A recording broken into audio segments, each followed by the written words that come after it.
میرے پاس آپ لوگوں سے بہتر کہنے کو کچھ نہیں ہے. میں فقط ایک دو اعترافات کروں گی. میں آپ سب کے سامنے یہ اعتراف کرنا چاہتی ہوں کہ اشفاق احمد میری چادر بھی تھے اور چار دیواری بھی. اشفاق احمد نے مجھے لوگوں کے مابین ہمیشہ اس طرح رکھا جیسے وہ حجاب ہوں. انہوں نے میرے رشتہ داروں کے ساتھ مجھے ایسے مابین رکھا کہ شرم و حیا دونوں طرفین کی قائم رہے. دوستوں میں اور بہی خواہوں کے درمیان جب میں ہوتی وہ درمیان میں ایک ریشمی پردہ بن جاتی. اشفاق احمد کے جانے کے بعد مجھے کئی باتیں سمجھ آئی ہیں. اب میرے سامنے ہٹو بچو کہتا ہوا، ہوشیار بادب باملیسا کہتا ہوا 2.5 قدم آگے چلنے والا آدمی نہیں ہے. اب میں ٹھوکر کھا جاؤں، گر جاؤں، کسی کے کندھے سے بھٹ جاؤں، وہ شخص نہیں ہے جو میرے لیے سڑک پر آگے چلتا تھا اور مجھے بچاتا جاتا تھا. وہ شخص موجود نہیں. آج مجھے پتا چل گیا ہے، جب میرے گھر پہ ٹیکس کے کاغذات آتے ہیں، کبھی کبھی کو وارنٹ اور سمن بھی آ جاتا ہے قانونی قسم کا، پھر میرے پاس وہ بل آ جاتے ہیں جو بجلی کے زائد بل ہوتے ہیں، پھر وہ میرے پاس وہ منی آرڈر بھی آ جاتے ہیں جن کے نیچے لکھا ہوتا ہے اشفاق احمد. مجھے پتہ نہیں منی آرڈر کیا ہوتا ہے. میں پیئنگ ان سلپس نہیں جانتی، میں چیک لکھنا نہیں جانتی. اب مجھے پتا چلا ہے کہ وہ 1.5 گنا کام کرتے تھے اور میرے لیے آدھا چھوڑ دیتے تھے اور مجھے کہتے تھے گواہی دینے نہ جانا خود میں جاؤں گا، یہ کام میرے ہیں، باہر کے تمام کام میں سنبھالوں گا. اس حفاظت میں رہنے کے بعد، اس چادر اور چار دیواری میں رہنے کے بعد اب زندگی اچانک میرے لیے بہت مشکل ہو گئی ہے. اب مجھے وہ چیزوں کا مقابلہ کرنا پڑتا ہے کہ جن کی مجھے سمجھ تک نہیں. اگر غلطی سے کوئی کھڑکی کھلی رہ جائے اور اس میں سے ہلکا سا ہوا کا جھونکا آئے تو مجھے محسوس ہوتا ہے کہ کوئی ٹورنیڈو داخل ہونے والا ہے. اشفاق احمد کا یہ طریقہ کار تھا. آپ یقین کیجئے، میرا خیال ہے کہ اشفاق احمد میں ایک خصوصیت تھی جس کا ان کو بھی احساس نہیں تھا، جو وہ بھی نہیں جانتے تھے. وہ ان کی موروثی اور پشتنی غیرت تھی، ایسا حجاب جو غیرت مند لوگ رکھتے ہیں. لیکن یقین کیجئے اشفاق احمد کو اپنی خوبی کا علم نہیں تھا. اپنے دوستوں کے درمیان اور ان کے درمیان کبھی ایسی باتیں نہیں ہوئی جو اندر کی باتیں ہوتی ہیں. ممتاز مفتی کہا کرتے تھے اشفاق احمد گونگا ہے، اس نے صرف اپنے اوپر باتوں کے خول چڑھا رکھے ہیں.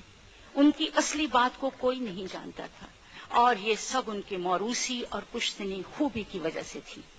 لیکن میں آپ سے پھر عرض کروں، بار بار عرض کروں کہ اشفاق احمد کو اپنی اس خوبی کا علم نہیں تھا.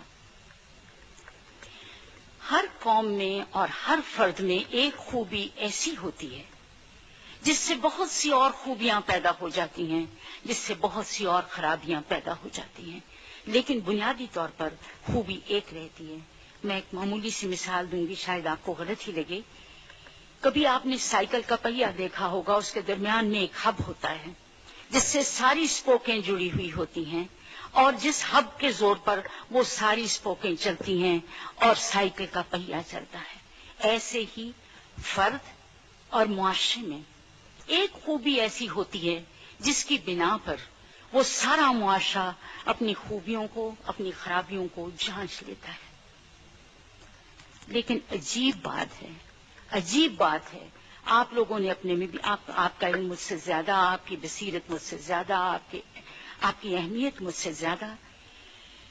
اس خوبی میں جب احساس پیدا ہو جاتا ہے، فخر پیدا ہو جاتا ہے کہ مجھ میں یہ خوبی ہے، اس میں تکبر کی چھینٹیں آنے لگ جاتے ہیں. جب آدمی اپنی خوبی پر نازاں ہونے لگتا ہے تو یقین کیجئے وہ نفع کے مقام سے گر کر نقصان دینا شروع کر دیتا ہے. میں نے انہیں جب بھی دیکھا، اپنے لیے انہوں نے کبھی دستے سوال بلند نہیں کیے، نہ انہوں نے کسی مانگا، نہ انہوں نے کسی سے کہا مجھے یہ ضرورت ہے. میں نے ان کو بارہا دیکھا کہ ان پہ اتنی تکلیفیں آئیں، لیکن اس کے ساتھ ہی اگر کبھی انہیں کوئی چھوٹی سی تکلیف کسی اور شخص کی ملی تو انہوں نے کاسہ گدائی اٹھا لیا اور باہر دفتروں کے باہر بیٹھے رہے کہ اس آدمی کا کام کرا دوں.